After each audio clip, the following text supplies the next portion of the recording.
Good morning मित्रांनो, आजच्या live trade व्हिडिओमध्ये आपलं सर्वांचं स्वागत आहे।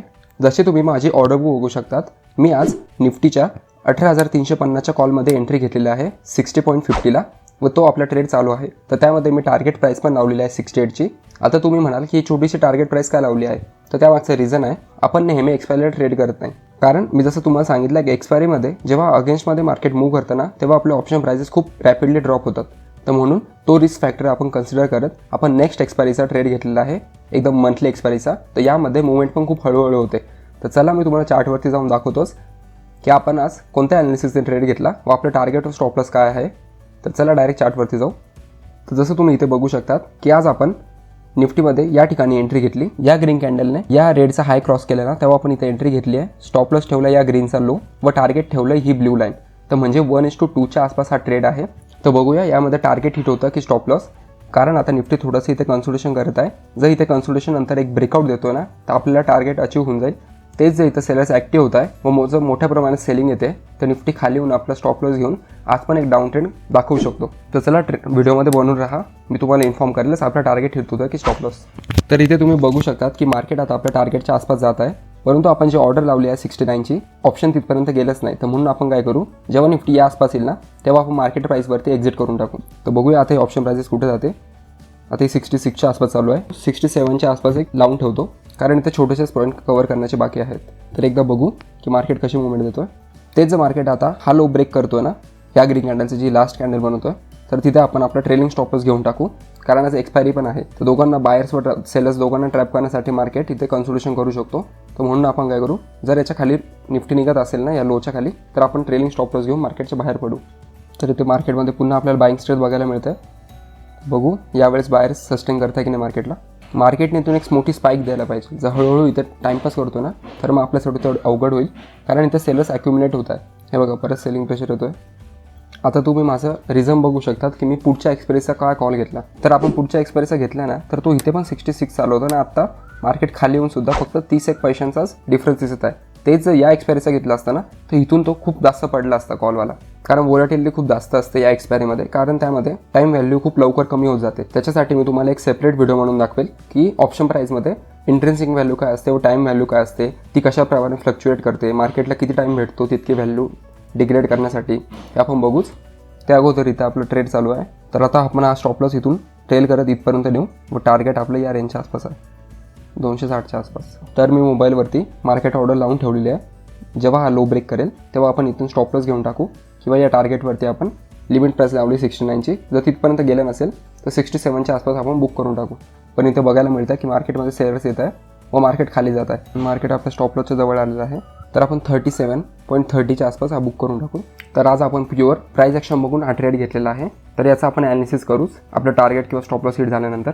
या कॅन्डलने ना 247च्या वर तरी क्लोजिंग द्यायला हवी, तर मग आपल्याला अजून एक कन्फर्मेशन भेटेल। कारण इथे आपल्याला बघायला मिळतं बघा, खालच्या साईडला मार्केट किती जोरात जात आहे, हळूहळू वर जात आहे। आता एक मोठा खालच्या साईडला स्पाइक येईल। आपण तर ट्रेडवरती होल्ड करून राहिलो, असं मध्येच एक्झिट नाही करायचं। एक तर ट्रेलिंग स्टॉप लॉसवरती एक्झिट करायचं, नंतर टार्गेटवरती एक्झिट करायचं। ह्या प्रॉफिटकडे नका बघू, हा खूप छोटा प्रॉफिट आहे। फक्त आपण आज ॲनालिसिस वर्क होतं की नाही, कारण आपण एक्सपायरीला ट्रेड नाही करत, तर ॲनालिसिस वर्क होतं की नाही यासाठी आपण हा ट्रेड घेतलेला आहे। तर याने क्लोजिंग तर 247च्या खाली दिली आहे। इथून जर बायर्सला खरंच वर घेऊन जायचं ना, तर एका स्पाईकमध्ये घेऊन जायला पाहिजे। जर इथंच कन्सोलिडेशन होते ना, मग ते आपल्या फेवरमध्ये नसेल। निफ्टीने या रेड कॅन्डलच्या वर तरी क्लोजिंग द्यायला हवी। नाही, पुन्हा सेलर्स मार्केटमध्ये आले, मार्केटला आता खाली घेऊन येत आहे। आपण हा स्टॉप लॉस इंटॅक्ट ठेवू इथे आपला आता ट्रेलिंग स्टॉप लॉस हिट झालेला आहे आणि हा ट्रेड मी एक्झिट केलेला आहे। तुम्ही इथे बघू शकता आपण एकदम नॉर्मल प्रॉफिटवरती इथून निघालो, कारण मार्केट वरच्या साईडला सस्टेन नाही झाला।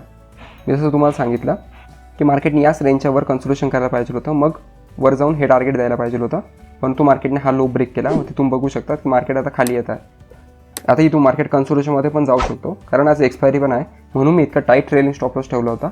नाहीतर आपण इतका टाईट ठेवत नाही। जर इथे कन्सोलिडेशन नंतर मग ब्रेकआउट आला असता तर मग आपण इथं ट्रेलिंग स्टॉप लॉस ठेवला असता, परंतु जशी आज एक्सपायरी आहे तर आज कन्सोलिडेशनमध्ये मार्केट जाऊ शकतं। तर म्हणून आपण ट्रेडमधून एक्झिट झालेलो आहे।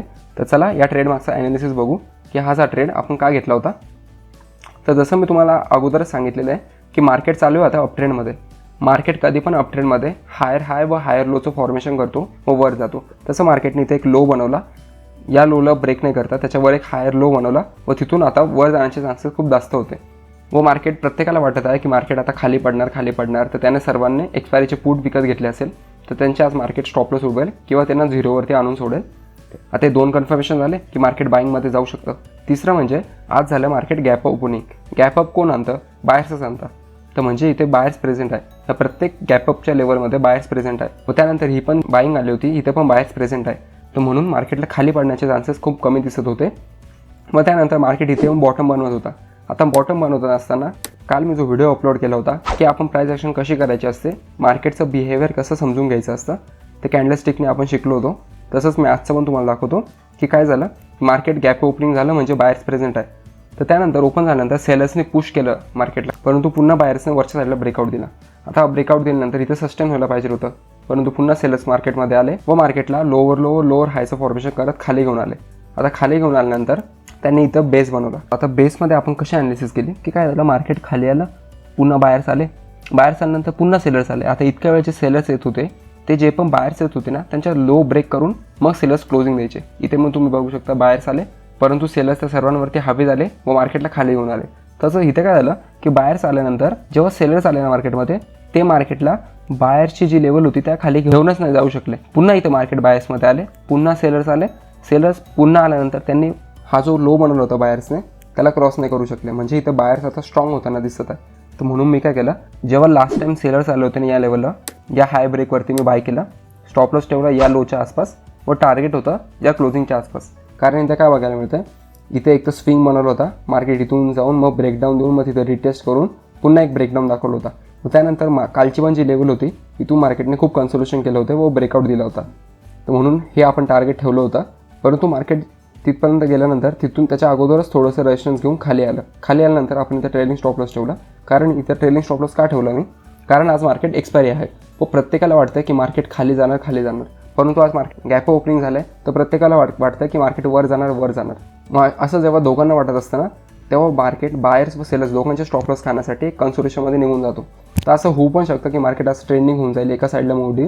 परंतु माझ्या एक्सपिरियन्सनुसार आज मार्केट थोडं याच रेंजमध्ये कन्सोल्युशन करू शकतं व त्याच कन्सोल्युशनच्या भीतीमुळे मी माझा ट्रेलिंग स्टॉप लॉस एकदम टाईट ठेवला होता. कारण हा पण एक स्विंगच आहे. मार्केट वर गेला, खाली आला, या रेड कॅन्डलचा लो ब्रेक केला, पुन्हा वर गेला, तर हा एक स्विंग आहे. म्हणजे इथून बायर्स पुन्हा मार्केटमध्ये आले होते, म्हणून आपण त्याच्या खाली स्टॉप लॉस ठेवला ट्रेलिंग व तो हिट झाल्यानंतर तुम्ही बघू शकता की मार्केट आता खाली जात आहे. आपण जो ओव्हरव्ह्यू बनवला होता की इथून मार्केट वर जाईल, तर ते मार्केट वर पण गेलं आहे व आपलं 1:1च्या वर पण जाऊन आपल्याला प्रॉफिट देत होतं.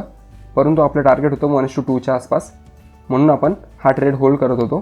परंतु तसं झालेलं नाही की मार्केटमध्ये सेलर्स पुन्हा आले, तिथून मार्केटला खाली घेऊन आले. तर पुन्हा मार्केट या ट्रेंड लाईनपासून सपोर्ट घेऊ शकतो. ही जी ट्रेंड लाईन दिसते ना, इथून एकदा सपोर्ट घेतला आहे, हा दुसऱ्यांदा, तिसऱ्यांदा आणि हा आता चौथ्यांदा सपोर्ट आहे. तर इथून मार्केट वर जाऊ शकतो. परंतु आपल्याला इथे कन्सोल्युशनचे शिकार नाही बनायचं आहे, म्हणून आपण एकदम ट्रेलिंग स्टॉप लॉस घेऊन मार्केटच्या बाहेर पडलेलो आहे. तर चला, यानंतर मी आता ट्रेडिंग नाही करणार, आता डायरेक्ट फ्रायडेलाच बघू आपण.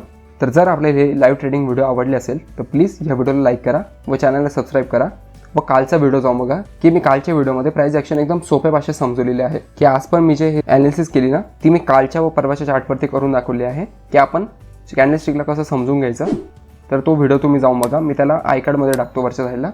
थँक्यू.